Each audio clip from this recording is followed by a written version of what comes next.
தென்பொதிகை மலையின் தலைவனான சிவபெருமானின் பொன்னார் திருவடிகளை வணங்கி இன்றைய 63 பகுதிக்குள் செல்வோம். வாருங்கள்.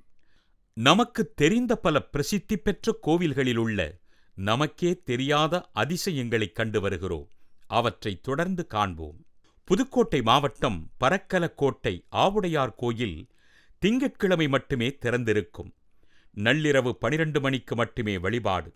பிற நாட்களில் கோயில் மூடியிருக்கும்.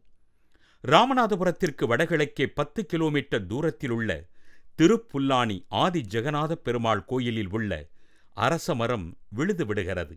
அதன் விழுது நிலத்தில் படிந்து மரமாகிவிட்டால் மூலமரம் பட்டுப்போய் விடுமாம். பிறகு புதிய மரம் வளர்ந்து விழுது விடுமாம்.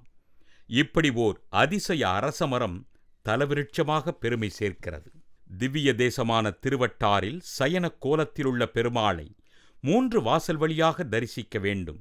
முதல் வாசலில் சிரசை தரிசிக்கலாம். 2வது வாசலில் சரீர தரிசனம் பெறலாம். 3வது வாசலில் பாத தரிசனம் பெறலாம். கேரள கோயில் என்பதால் கமகமக்கும் சந்தனத்தை அரைத்து பிரசாதமாக கொடுக்கிறார்கள். இங்குள்ள ஆறு வட்டமாக இருப்பதால் இவ்வூருக்கு திருவட்டாறு என்று பெயர். மயிலாடுதுறைக்கு அருகிலுள்ள திருக்கடையூர் அமிர்தகடேஸ்வரர் திருக்கோயிலில் நடராஜர் சன்னதிக்கு வலப்புறம் குழந்தையை இடுப்பில் ஏந்திய நிலையில் உள்ள பார்வதி அம்மனை தரிசிக்கலாம். இந்த அபூர்வ காட்சி எங்கும் காண கிடைக்காதது. பெரும்பாலும் கோயில்களிலெல்லாம் வெண்கலம், பஞ்சலோகம் அல்லது கற்சிலைகள்தான் இருக்கும். பூரி ஜெகநாதர் ஆலயத்தில் உள்ள கிருஷ்ணர், பலராமர், சுபத்திரா உருவங்கள் மரத்தினால் ஆனவை. அரிசி, பருப்பு, காய்கறிகளை சேர்த்து சமைத்ததே பிரசாதமாக படைக்கப்படுகிறது. இதற்கு பாக் என்று பெயர். பொதுவாக ஆஞ்சநேயருக்குத்தான் வடைமாலை சாற்றுவார்கள். ஆனால் திருவையாறு தலத்தில் தெற்கு கோபுர வாசலில் வீற்றிருக்கும் ஆட்கொண்டேஸ்வரருக்கு வடைமாலை சாற்றும் வழக்கம் இன்றும் நடைபெறுகிறது.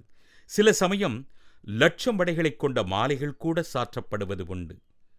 கிருஷ்ணகிரி மாவட்டம் கோட்டையூரில் 101 சுவாமி மலைப்பகுதியில் உள்ள ஒரு குகையில் சுமார் 1 அடி உயரமுள்ள கல் அகல் விளக்கு இருக்கிறது. இந்த விளக்கில் இளநீர் விட்டு எரித்தால் விளக்கு அழகாக எரிகிறது. இவ்வாறு விளக்கு ஏற்றுபவர்களின் குடும்ப துன்பங்கள் நீங்கி மன அமைதியும் சாந்தியும் கிடைக்கிறதாம். இளநீர் விளக்கை அது இருக்கும் இடத்திலிருந்து சற்றே இடம் மாற்றினாலும் அது எரிவதில்லை என்பது ஆச்சரியம்.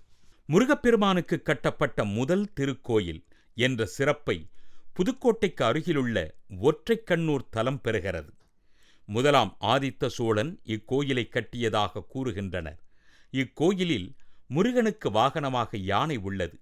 முருகப்பெருமான் ஒரு திருக்கரத்தில் ஜெபமாலையுடனும் மறு திருக்கரத்தில் சின்முத்திரையுடனும் இருந்து அருள் பாலிக்கிறார். ஆந்திர மாநிலம் சித்தூர் அருகே உள்ள விநாயகபுரம் நவசக்தி விநாயகர் கோயிலின் கருவறைக்கு பின்புறம் ஆவுடையார் லிங்கம் உள்ளது. இந்த லிங்கம் காசியிலிருந்து கொண்டு வரப்பட்டது. இந்த லிங்கத்திற்கு அபிஷேகம் செய்தால் காசியில் உள்ள லிங்கத்திற்கு செய்த பலனாம். இதற்கு பக்தர்கள் அனைவருமே அபிஷேகம் செய்யலாம். இந்த கோயிலின் பாதி பகுதி தமிழ்நாடு எல்லையிலும் மீதி பகுதி ஆந்திர எல்லையிலும் உள்ளது. எல்லா பெருமாள் கோயில்களிலும் தீர்த்தம், துளசி, குங்குமம் மட்டும்தான் கொடுப்பார்கள். ஆனால் இவற்றுடன் மிளகும் சேர்த்து கொடுப்பது கோவை மாவட்டம் சூலூரில் உள்ள திருவேங்கடநாத பெருமாள் கோயிலில் மட்டும்தான். நெல்லையிலிருந்து திருச்செந்தூர் செல்லும் சாலையில் பாளையங்கோட்டையை கடந்தவுடன் ஒரு பிள்ளையார் கோவில் உள்ளது. இங்கு தேங்காய் விடலை போட்டால் சிரட்டை தனியாகவும் தேங்காய் தனியாகவும் சிதறும். இந்த பிள்ளையார் சிரட்டை பிள்ளையார் என்றே அழைக்கப்படுகிறார். தொடர்ந்து இதுபோன்ற அதிசய தகவல்களுடன் 63 சிறப்பினை காண்போம். இறைவனை போற்றி இறையருள் பெற்று இன்புற்று வாழ்வோம்.